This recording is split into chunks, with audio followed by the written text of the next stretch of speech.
والليل إذا سجى ما ودعك ربك وما قلى وللآخرة خير لك من الأولى ولسوف يعطيك ربك فترضى ألم يجدك يتيما فآوى ووجدك ضالا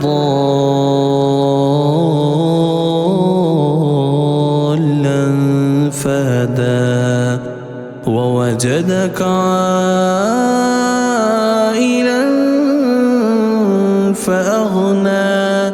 فأما اليتيم فلا تقهر وأما السائل فلا تنهر وأما بنعمة ربك فحدث.